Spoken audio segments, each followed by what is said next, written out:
창세기 39장 1절에서 6절까지 있는 말씀인데요. 제가 봉독해드리고 마지막 6절만 같이 함께 합독하여 보도록 하겠습니다. 요셉이 이끌려 애굽에 내려가매 바로의 신하 신의대장 애굽 사람 보디발이 그를 그리로 데려간 이스마엘 사람의 손에서 요셉을 산이라. 여호와께서 요셉과 함께 하심으로 그가 형통한 자가 되어 그의 주인 애굽 사람의 집에 있으니 그의 주인이 여호와께서 그와 함께 하심을 보며 또 여호와께서 그의 범사에 형통하게 하심을 보았더라.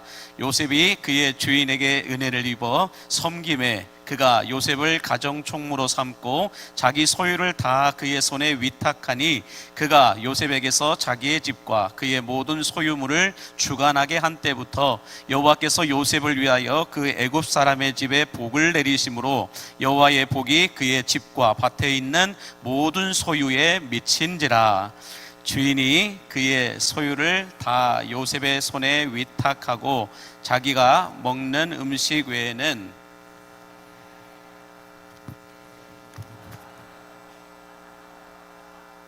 아멘, 할렐루야.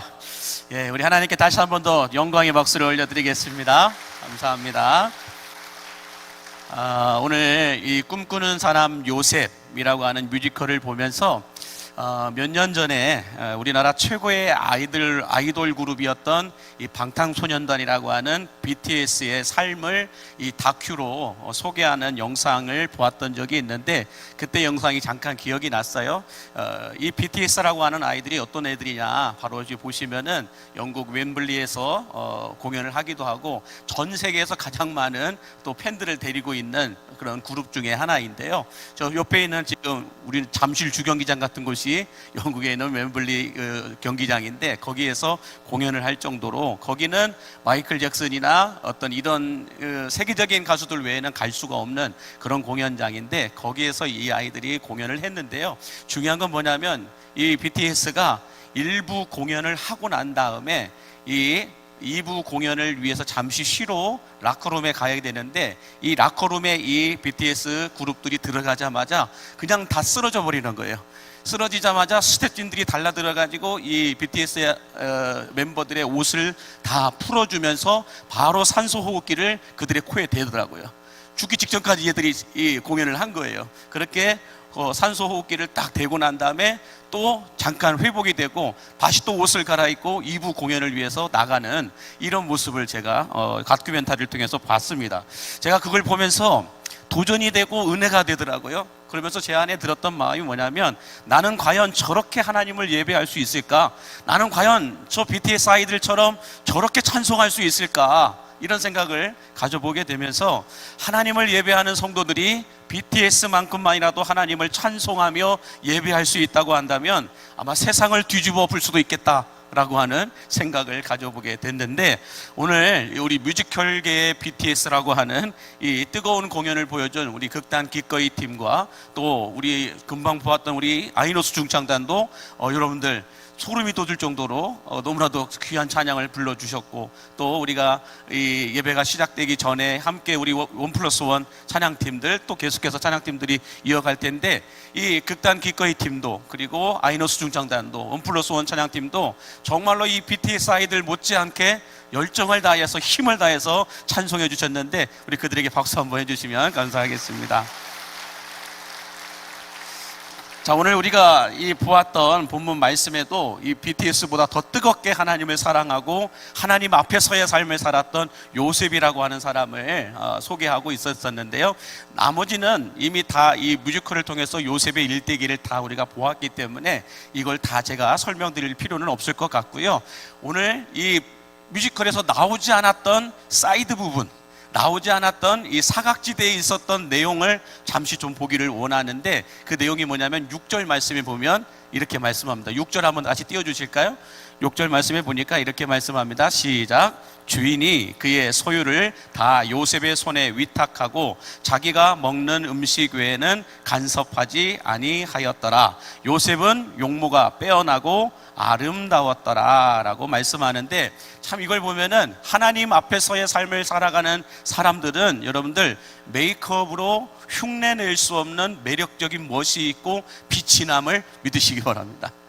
하나님 앞에서의 삶을 살아가는 이 요셉과 같은 사람들은 메이크업으로 흉내낼 수 없는 멋이 있고 빛이 있다라는 거예요. 이것을 보디발이 요셉에게서 보았다라는 거예요. 그러니까 자기의 모든 가정 총무로 삼으면서 모든 걸 다 맡겨버려요. 요셉에게서, 다른 사람에게서 볼 수 없는 하나님의 멋, 하나님의 빛, 어떤 매력을 발견하게 되니까 이 보디발이 그냥 요셉에게 모든 걸 다 맡겨버립니다. 자, 그런데 중요한 건 뭐냐면 보디발만 이 멋과 빛을 본 것이 아니라 보디발의 아내였던 그 보디발의 아내, 이름이 누군지도 몰라요. 그녀라고 해주세요. 그녀도 요셉에게서 보디발이 보았던 그 멋과 빛을 보았다라는 거예요. 그래서 문제가 발견하게 됩니다. 자, 그런데 여러분들 창세기 39장 10절에 보면은 이 보디발의 아내 요셉이, 보디발의 아내 요셉이라네요. 자, 이 보디발의 아내 그녀가, 이름이 없어가지고 그래요. 보디발의 아내 그녀가 이 요셉을 유혹하는데 한두 번 유혹한 게 아니라는 거예요. 우리 10절 말씀에 보시면은 뭐라고 말하고 있냐면, 여인이 날마다 요셉에게 청하였더니라고 얘기해요. 하루만 유혹한 게 아니라 계속해서 유혹했다라는 거예요. 자, 이렇게 집요하게 유혹하는 보디발의 아내를 향해 요셉이 작심하고 말을 건네기 시작합니다. 작심하고 9절 말씀 보시면 이렇게 말해요. 이 집에는 나보다 큰 이가 없으며 주인이 아무것도 금하지 아니하였어도 금한 것은 당신뿐이니 당신은 그의 아내임이라. 그런즉 내가 어찌 이 큰 악을 행하여 하나님께 죄를 지으리까 라고 얘기합니다. 말씀대로 보면 요셉이 보디발의 아내를 범할 수 없었던 이유를 이렇게 설명하고 있어요. 보디발이 어린 나를 따뜻하게 대해주고 인정해주면서 가정 총무까지 삼아주셨는데, 그리고 이 엄청난 권한과 권위까지 허락해 주셨는데 금한 것은 오직 당신뿐입니다. 그런즉 요셉이 뭐라고 얘기해요? 그런즉 내가 어찌 이런 큰 악을 행하여 당신의 남편 보디발에게 악을 행하리까 라고 말해야 논리적으로 좀 맞는 말인데, 성경은 뭐라고 얘기하고 있어요? 이 큰 악을 행하여 하나님께 죄를 지으리까 라고 말하고 있습니다. 여러분들, 이 큰 악을 행하여 하나님께 죄를 지으리까 라고 하는 이 짧은 말 한마디에 요셉이 그동안 어떻게 살아왔는지가 다 들어가 있다는 걸 볼 수가 있어요. 요셉이 코람데오 하나님 앞에서의 삶을 살았다는 거예요. 사람들 앞에서나 사람들이 없는 자리에서나 어디에서나 요셉은 하나님 앞에서의 삶을 살았던 사람이다라고 하는 것을 알 수가 있는데, 자, 그런데 이 코람데오의 삶을 살았던 이 요셉을 보디발의 아내 그녀가 유혹하는데, 여러분들 우리가 읽지는 않았지만은 7절 말씀에 보면 뭐라고 얘기하고 있나요? 창세기 39장 7절에 보니까 그 후에 그의 주인 아내가 요셉에게 눈짓하다가 동침하기를 청하였다라고 말해요. 이 보디발의 아내 그녀가 요셉에게 눈짓하다가 동침하기를 청하였다라고. 어떻게 눈짓을 했는지 모르겠어요. 이렇게 했는지 어떻게 했는지는 알 수가 없어요. 그렇지만 그렇게 유혹을 눈짓을 하고 동침하기를 원하였다라고 얘기를 하는 거죠. 자, 그런데 제가 예전에 이 기독교 TV를 보다가 바이블 드라마 바이블이라고 하는 프로그램에서 이 요셉에 관한 이야기가 TV에서 방영을 하더라고요. 그래서 기독교 TV를 보다가 딱 틀었는데 마침 보디발의 아내 그녀가 요셉을 유혹하는 장면이 쫙 나오더라고요. 그러면서 요셉아 오늘 나와 함께 즐기자. 이 집에는 오늘 너와 나밖에 없다. 아무도 없다. 하면서 이래서 계속해서 유혹을 하는 거예요. 그렇게 유혹을 하니까 요셉이 그러는 거예요. 아니 사모님 어디서 그러십니까? 사모님과 저는 이루어질 수 없는 사랑입니다. 더 이상 이렇게 하시면 안 됩니다. 하면서 선을 넘지 마십시오. 뭐 이런 식으로 계속해서 거부를 하는 거예요. 그러니까 이 보디발의 아내 그녀도 아주 집요한 여자예요. 계속해서 멈추지 않고 아니다 아니다 요셉아 아무것도 괜찮아 너와 나만 아는 거야 라고 하면서 아까 여기까지 나왔잖아요. 그렇게 나왔고 아 하고 막이 바뀌었어요. 그 다음 어떻게 됐을까요? 그 다음 바로 오늘 뮤지컬에서는 요셉이 감옥에 들어가는 모습으로 나왔는데, 그 다음 요셉이 감옥에 들어가기 전까지의 전개된 내용, 이 내용이 거기에서 나오는 거예요. 거기서 뭐라고 얘기하고 있느냐, 뭐라고 했냐면 이제 이 보디발의 아내 그녀가 아 하고 난 다음에 집안 사람들이 다 들어왔어요. 그래서 집안에 있는 모든 사람들 보디발까지 다 왔습니다. 그러니까 이 보디발의 아내 그녀가 저놈이 나를 욕보이려고 했다고, 저놈을 죽여야 된다고 막 소리를 질러요. 그러니까 보디발이 딱 나와가지고 요셉을 잡아오너라 해서 요셉을 잡아왔습니다. 그 다음에 요셉에게 이 보디발이 물어요. 요셉아 요셉아 진정 내가 내 아내를 겁탈하려고 하였느냐. 그러니까 요셉이 뭐라고 했겠어요? 아닙니다 아닙니다 주인님, 저는 절대 주인님의 아내를 겁탈하려 하지 않습니까? 그러니까 이 보디발이 요셉이 안 그랬다고 하는데, 그러니까 이 보디발의 아내가 뭐라고 해요? 아 아니라니까 하면서 목에 핏줄을 세우면서 저놈이 나를 욕보이려고 막 이렇게 고함을 지르는 거예요. 그러니까 보디발이 다시 얘기합니다. 요셉아 요셉아 진정 내가 나를 유혹한다네. 진정 내가 내 아내를 겁탈하려 했느냐. 그러니까 이 요셉이 뭐라고 했겠어요?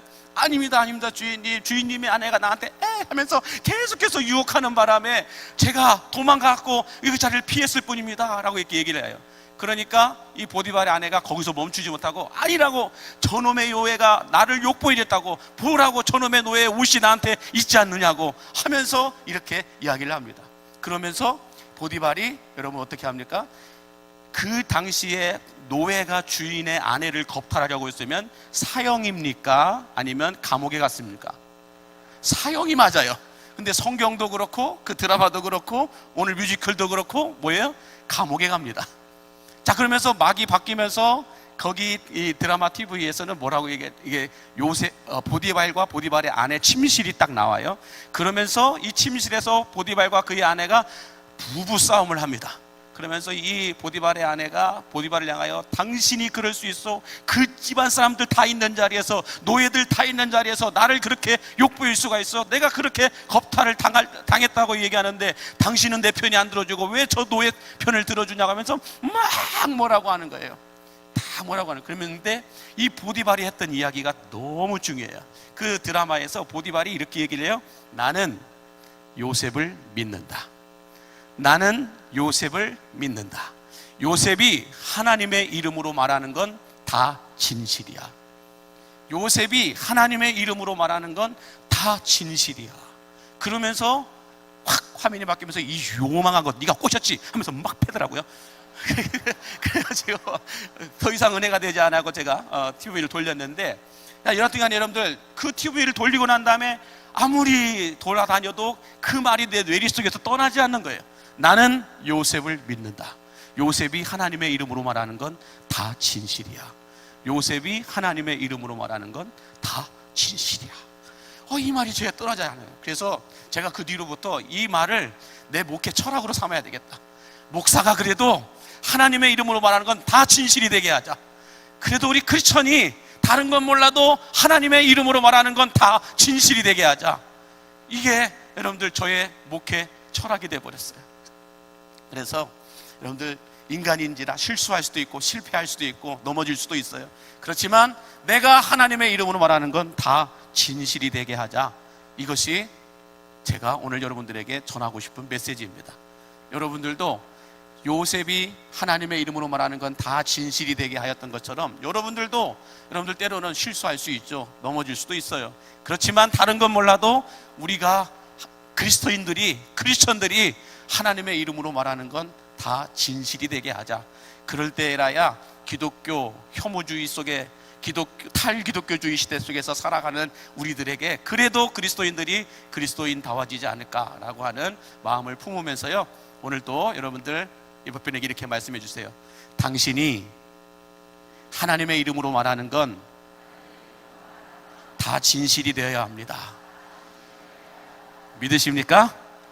기도하겠습니다. 요셉의 삶을 형통하게 하셨던 주님, 고달픈 인생길을 걸어가는 우리들도 코람데오의 삶을 통해 좌로나 우로나 치우치지 않고 영원하신 말씀 위에 굳게 서서 하나님께 쓰임받고 인정받는 복 있는 삶을 살아가게 하여 주옵소서. 비록 요셉의 신분은 노예이고 상황은 고난이라 할지라도 그의 인생을 은혜의 눈으로 해석하고 보디발 앞에서나 사람 앞에서 진실하고 신실하게 살았던 요셉처럼 우리 광림의 모든 성도들도 이런 형통함의 삶을 살아내게 하여 주옵소서. 우리 광림교회를 예수님이 디자인하시고 성령님이 목회하시는 교회가 되게 하여 주시어서 음부의 권세가 이기지 못하게 하여 주시고 만민이 기도하는 집이 되게 하여 주옵소서. 마지막 때에 있으나 마나한 교회가 아니라 없어서는 안 될 교회가 되게 하여 주시옵시고 복음의 다리를 놓는 교회가 되게 하여 주옵소서.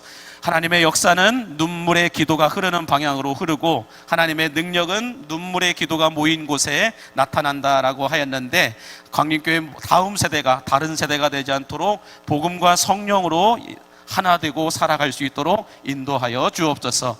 우리 광림의 모든 성도들이 하나님의 이름으로 말하는 건 다 진실이 될 수 있는 은혜와 복이 쏟아 부어지게 되기를 간절히 바라오며 예수님 이름으로 기도하옵나이다.